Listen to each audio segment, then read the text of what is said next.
All righty, welcome back for another episode of Two Plain Sports. Today is Wednesday, March 1st. We have finally left February, finished February up. Moving on to spring now. It feels like March is here, and it feels like spring, and hopefully recruiting for Oklahoma will also start to pick up. We were just talking about before we were starting to record this that it feels like last February, there was a lot of momentum. Not saying that there isn't a lot of momentum right now, but we're just not seeing anything. At this point, Oklahoma had a commit or a couple commits in the 23 class. Oklahoma still today with no commits in the 24 class, but hopefully that will change with this upcoming big weekend of hosting visitors. So something we're definitely watching. That's what we're going to be talking about today. There's a lot of big names that will be coming on campus, and there's bound to be more than what we're going to be able to cover between Monday's video, today's video, and Friday's video. But we are currently trying to go through and cover as many names as possible. So without further ado, let's get into it. So the first guy we're going to talk about, one of the best players, and this is not 100% confirmed potentially, Kobe Black. Kobe Black, I don't think, maybe we have, but I don't really remember. I don't think we've ever talked about him on this show. And if we have, it's been very briefly and a long time ago. So Kobe Black, 2024 5-star cornerback. He's the number 3 corner or the number 2 corner, depending on which rankings you're looking at on 247. Top 15 player overall, 6 foot, 190-pound kid out of Waco, Texas. So just south of Norman. He's supposed to be making the visit up, or at least that's the thought. His brother plays at Oklahoma State. I don't foresee him going to Oklahoma State, considering he is a 5-star and he is getting looks from every big program out there. He's made multiple trips to Texas A&M. He somewhat recently picked up an offer last month from Alabama. So naturally, you think that Alabama is going to be a contender here because, of course, they will be. Oklahoma's in there. I saw an article that Kobe Black is planning on visiting USC at the end of the year or end of the summer. Not really concerned with that, but at the end of the day, he's going to visit tons of places and it will evaluate. And what I hope is, for some reason, I get the feeling that he could be a recruitment that's somewhat similar to Kelee Ringo. I don't know if you remember following his recruitment and all, but obviously he was a 5-star out of Arizona that ultimately ended up at Georgia. But there was a lot of momentum with Oklahoma as far as taking a visit. A visit never ended up coming to fruition, and he never actually stepped on campus, from my understanding, and Norman, and then went to Georgia. I'm not saying that he's not going to come up. It's a 5-star cornerback, one of the best corners in the entire class. It just gives me some PTSD.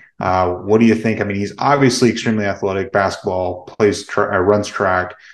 He's won some awards in Texas high school football. He's an elite player.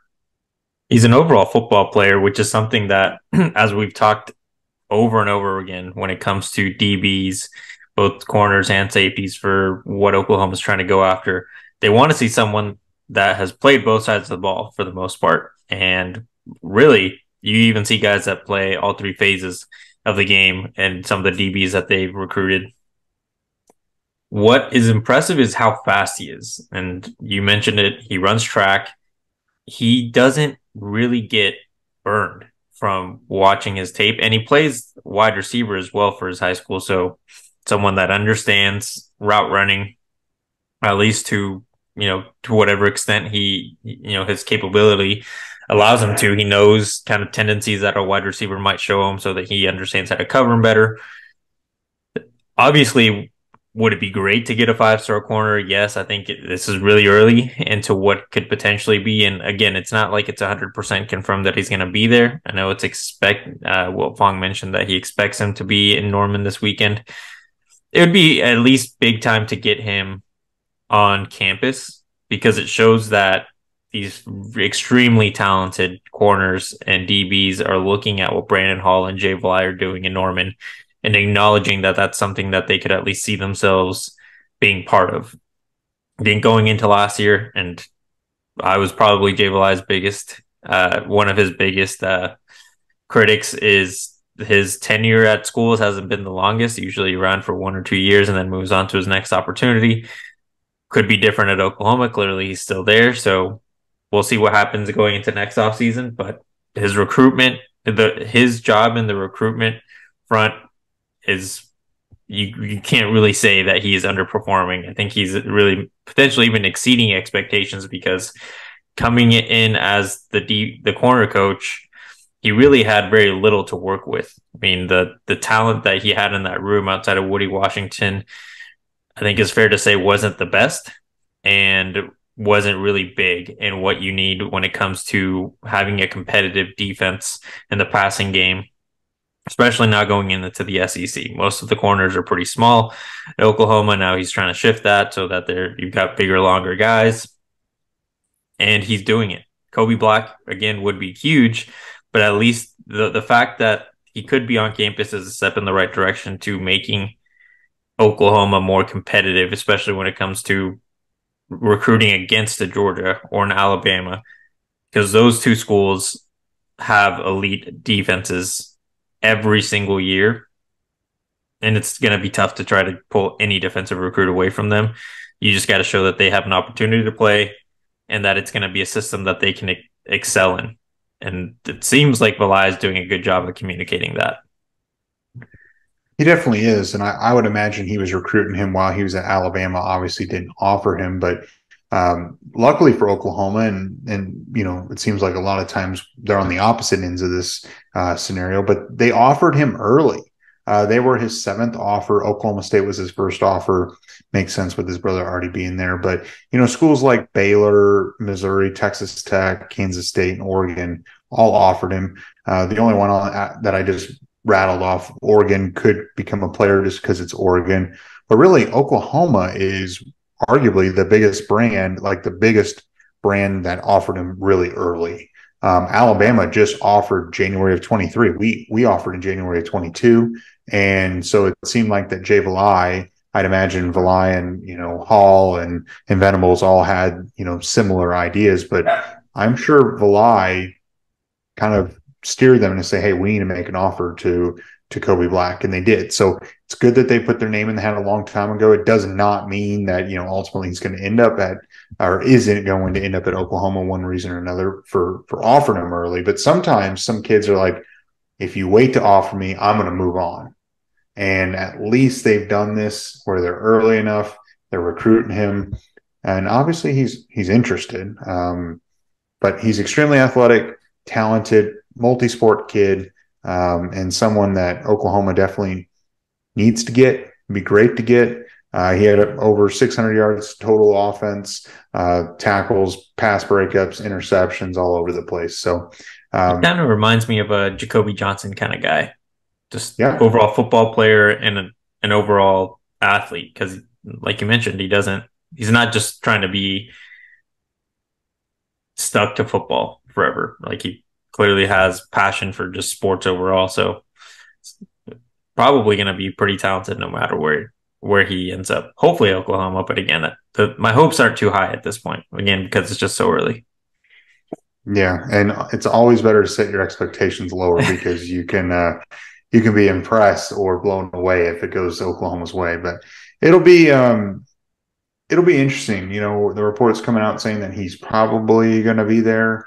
If he does indeed show up, that could bode well for Oklahoma, and to get him back on campus for the spring game, maybe for the summer.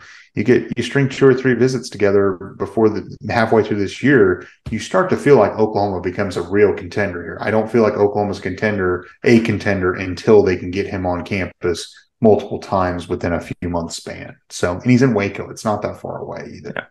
And Colorado might be another team to look at there, just because it's Deion Sanders. He's managed to pull off getting number 1 corners from the last 2 classes. Might want to make it 3 in a row.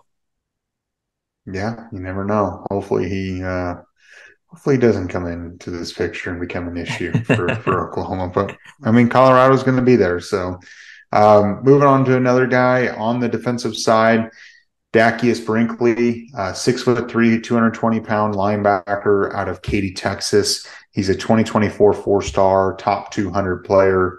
Another talented, athletic guy that can play all over the field.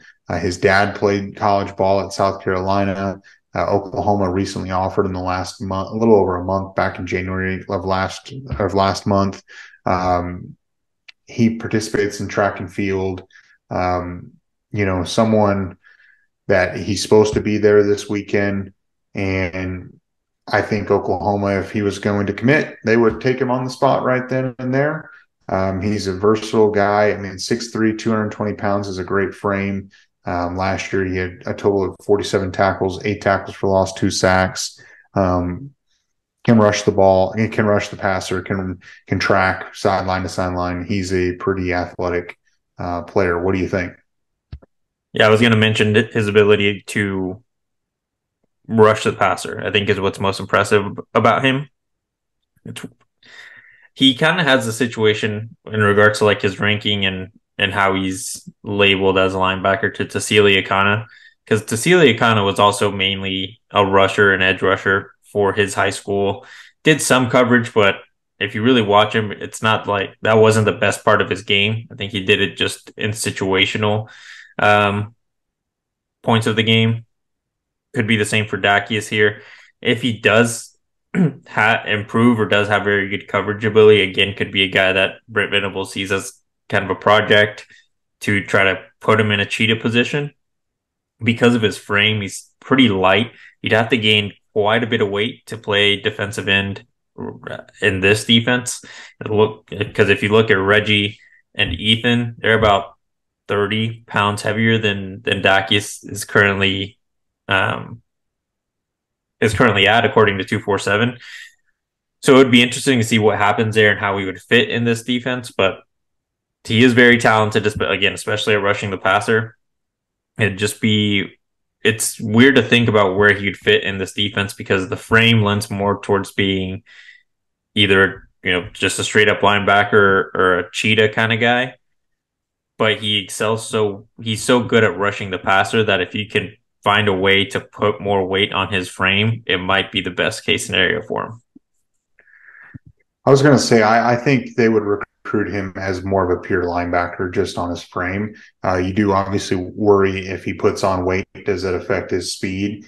Some players it's not, if it's 10 or 15 pounds, but sometimes that 10 or 15 pounds can make or break as far as speed and everything goes.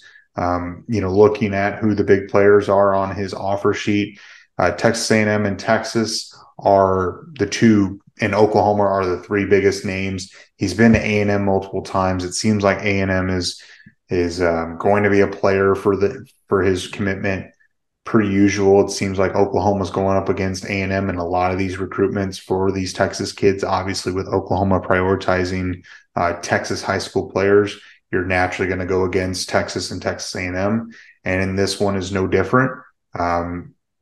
Obviously you worry, but I think as the years go, Texas A&M continues to flounder. I think you're going to be able to start winning over these kids and committing to Oklahoma or go elsewhere outside of A&M, especially if things go south this year, this 23 season. If it goes south again, I mean, it is full on disaster in A&M. I mean, it's on the brink. If they start out 1-2, 1-3, 2-3, it's going to be a bad look.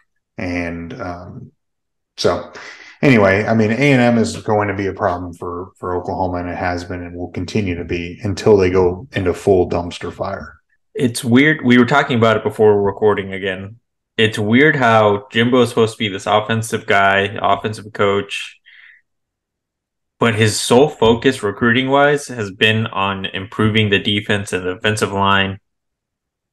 I mean, I guess it's kind of working for him. He's getting a whole bunch of 5 stars. He's getting talent on campus, but he hasn't gotten a really talented quarterback, at least ratings-wise, since Connor Wegman, which is now 3 years ago, I think, or at least 3 recruiting cycles ago.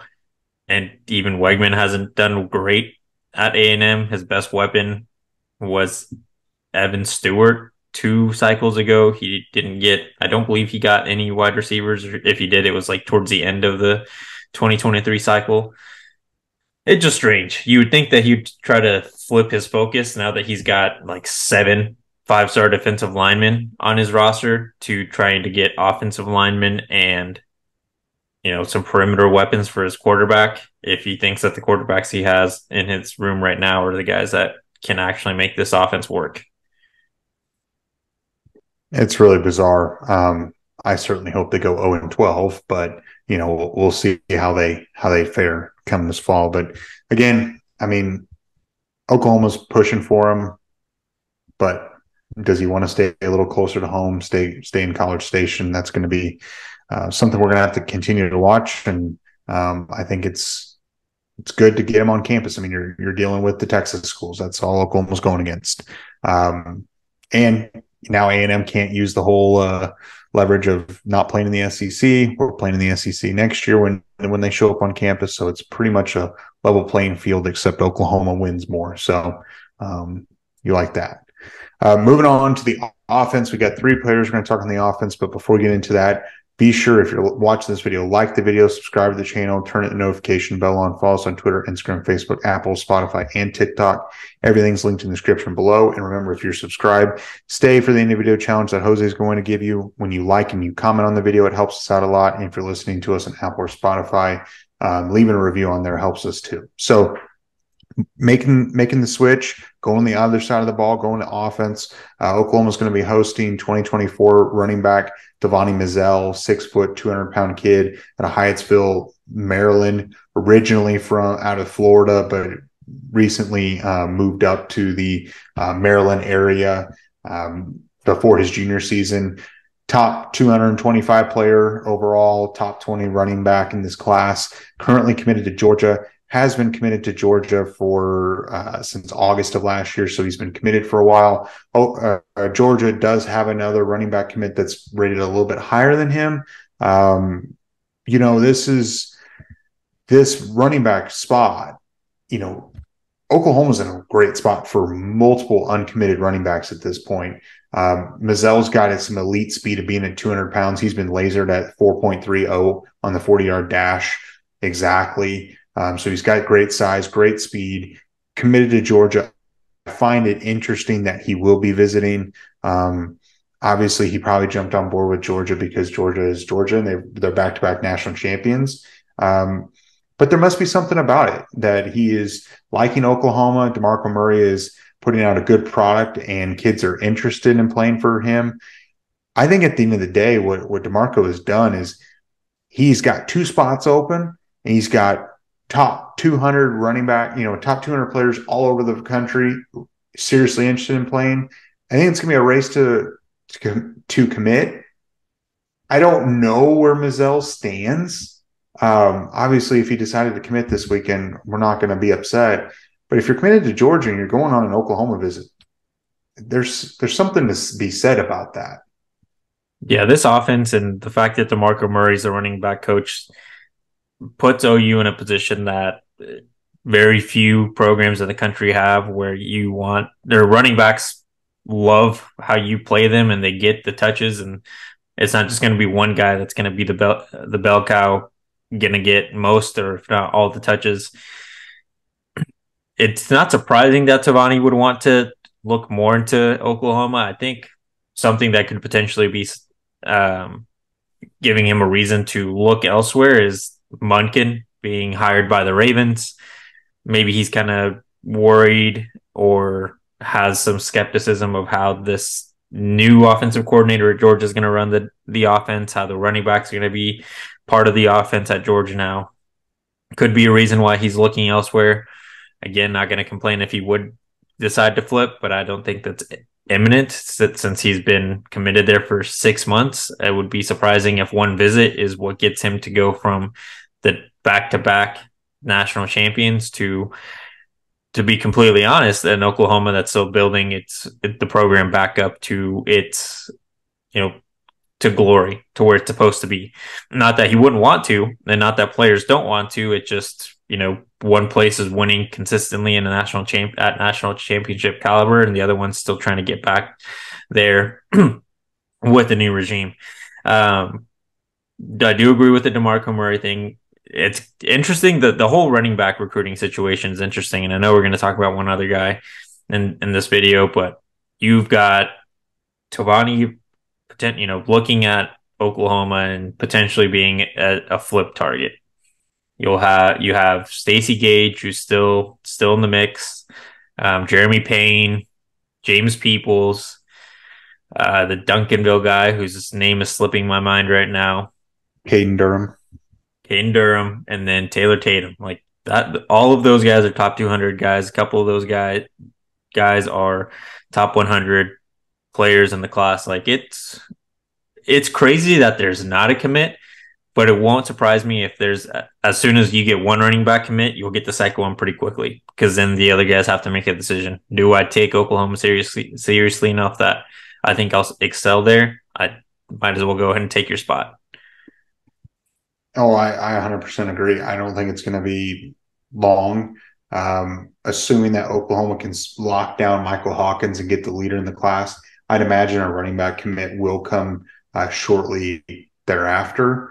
So I don't know. And you hinted at, we're going to also talk about Taylor Tatum. Also, according to Wiltfong, he is supposed to be on campus 2024, 4-star running back. He's the number 39 overall player, number 3 running back in the class. So elite, 5'10", 195 pounds out of Longview, Texas. Last year put together some ridiculous stats, 227 carries for 1,891 yards, and then had 160 yards of receiving and had a total of 15 touchdowns between running and receiving. So an elite player. And just looking at it, Georgia picked up a commit from a Phillips Jr. I think his name is Jacob Phillips, or Dwight Phillips Jr., excuse me. And on January 28th, Georgia offered Taylor Tatum on January 23rd. And I don't know if that was their way of pressuring Phillips Jr. into committing, or if they truly feel like that they need a third running back. Obviously he committed after this offer, Phillips did. So I don't know if that Georgia offer is really truly committable at this point. Something interesting could be if Mizell does eventually decommit from Georgia and commit to Oklahoma, does Georgia become a player for Taylor Tatum because they might have an open spot? I assume they're only taking 2 running backs. I don't know their depth and everything else, what they're truly trying to take. But I feel like Oklahoma's in a really great spot for Taylor Tatum as it stands today, assuming Mizell continues to be in the Bulldog class. Top 40 player, elite. He's been on campus multiple times before, I believe. I feel like he's a guy that could very well be a part of this class. I agree. And he is an explosive athlete. Him being a 5-star at some point, if once everything is said and done with all these ratings, wouldn't be surprising. I had to watch his film again because we talked about him the first time he visited, which I think was early last fall. So it's been some time. The tape from his junior season is impressive. He is extremely fast, runs through tackles, and it doesn't really phase him. He's elusive enough that he's not just a power back where you just put him in specific situations and short yardage. He has home run speed to get those big plays, but he also is a pretty good route runner. He's a decent wide receiver. Kind of reminds me a little bit of Malik Brown when we he's committed to Oklahoma for that short bit of time before Lincoln Riley left for USC. Kind of has similar traits. I mean, if he is the highest rated running back for Oklahoma in this class, it wouldn't be surprising. I do think Oklahoma can get 2 top 10 running backs and even top 8 running backs. When you're just looking at the running back ranking, he would be a huge addition. And, because he's from Texas, right? Taylor? Yeah, Longview. I think the running backs that Oklahoma is going to get are probably both going to be from Texas. I would tend to agree. I mean, that's where majority. I don't truly believe Stacey Gage is legitimately going to end up in this Oklahoma class. Maybe a year ago I might have. I just don't get the feeling. I kind of get like Ohio State or Florida or something like that. So Stacey Gage in my mind is kind of gone. I think Texas is where Oklahoma is going to get their running backs. and there'd be nothing wrong. Any combination of two of those guys out of the state of Texas, I would be extremely ecstatic to have in this class.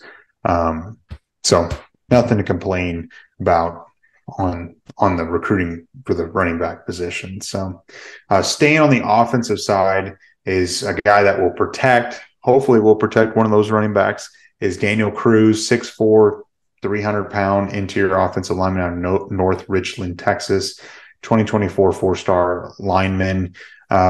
He is supposed to be visiting Oklahoma this weekend. He recently picked up an offer earlier in February from Alabama. Alabama's thrown their name in the hat. Oklahoma, looking at the timeline, was his ninth offer, but was by far, again, the biggest school that offered him to date. Since then, bigger schools, Alabama, USC, Michigan, Utah, have thrown their names in the hat. So he's gaining momentum, and someone that I think has an opportunity to continue to pick up more offers. He's got 29 already.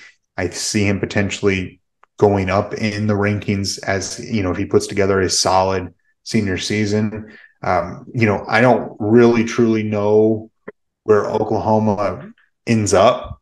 Naturally, I feel like Texas A&M is going to be a problem here again, just because it's out of the state of Texas. A&M is A&M, and I almost feel like we go more head to head with Texas A&M than we do Texas, which is interesting to me. Yeah, Daniel would be, I think, a key addition to this class because of how Oklahoma has been recruiting offensive line over the last couple of cycles. You've seen a lot more guys that have played the tackle position in high school, and a couple of them that kind of shifted throughout the line. But Daniel has played mainly in the interior, played left guard, I believe, most in his last season. So he's disciplined and already has the football IQ to play in the interior. He has the size to do it. 295 already. Wouldn't really be crazy to assume that he can gain another 10, 15 pounds by the time he gets to college and still probably move the same. He hits hard. And the biggest thing, I remember when we first started covering recruiting and talking about offensive line, a lot of what you see with offensive linemen is they're just bigger and stronger human beings than the guys that they're going up against. Daniel doesn't just use his size. It's not just his size that is helping him win these battles and serving pancakes pretty much at least once a game. He gets up to the second level. Like he has the hustle that you want to see in an offensive lineman, because that helps extend plays. That helps the running back be able to get those home run big plays that we all love to see. I think Daniel would be huge to get. Probably, I mean, from what we know of the offensive line recruiting, it's probably going to be pretty high on Coach B's board, again, given the depth and what Oklahoma has currently in the interior offensive line room. I think he would be huge for you. I agree. And I think, like, not just him, but I think a lot of players, we're going to have a very much a better idea of where things stand after this weekend, of who's truly interested, who's, had a great weekend, where's the momentum at, and we're going to get a better idea. I'm not saying that everyone's going to commit, and Oklahoma might not even get one commitment, at least right away, but we should have a better idea of where a lot of these guys stand after this weekend, and hopefully we get some momentum going, because we're in March. I mean, we need to have at least one commit by the end of this month. And if we don't, after having 2 recruiting weekends, I might become a little concerned, especially if Hawkins isn't hopped on board at that point, because that means that TCU is really becoming a bigger and bigger player in Hawkins recruitment. So that is something that I'm interested to see what happens. Agreed. So, it's going to be stressful. We'll see what happens. I'm already kind of nervous about where this class is going to end up because of the fact that there's 0. We're still searching for the first one. Clearly, a lot of things can change. Summer's last year was when Oklahoma really did their damage recruiting wise. So, the prime of recruiting is still yet to come. But I'm assuming we're done for the video, so I'll go ahead and give the end of video challenge. Who do you guys think is the first commit to this 2024 class? My bet is that it's going to be a running back. Actually, it's going to be Nigel Smith. That's my pick for the first member of this 2024 class. Nigel Smith. Wow. I would want to say it's Hawkins, but outside of Michael Hawkins, I'm going to probably say like Aaron Flowers, the safety out of Texas. I see him potentially hopping on board here pretty soon. But I hope it's Hawkins. I mean, I take Aaron Flowers too. Yeah. You know who we haven't heard too much about recently? Eli Bowen. Who? And it's probably because he's got spring sports to deal with. But I mean, leading up to Peyton's decision and what ultimately happened there, a lot of what Oklahoma fans kind of, when it started feeling like it was going OU's way, is when Parker Thune put in his crystal ball for Eli Bowen, which was sometime in mid-December. Since then, we haven't heard much about his recruitment. I don't believe he's been on campus, at least to a recruiting event. I'm sure he's probably been a couple times to see his brother with his family, potentially. But Eli Bowen has kind of just been a guy that we've forgotten about, at least recruiting-wise, and maybe just expect that he's going to be part of this class because his older brother's there. Maybe he's just laying low after the fiasco that Peyton went through, and maybe he's just trying to stay under the radar. I don't know. I would think he would be here this weekend. I mean, it would make sense, right? Yeah. But again, I guess April, that's still a spring game is going to be probably the next biggest recruiting event. I know that there's the Future Freaks event in late March, but that's going to be a lot more 24, 26 graduating class players. Yeah. So I don't know. That's an interesting tidbit thinking about Eli Bowen because we have not talked about him very much. So made it this far. Like the video, subscribe to the channel, turn the notification bell on, follow us on Twitter, Instagram, Facebook, Apple, Spotify, and TikTok. Everything's linked in the description below. And we will catch you guys on Friday.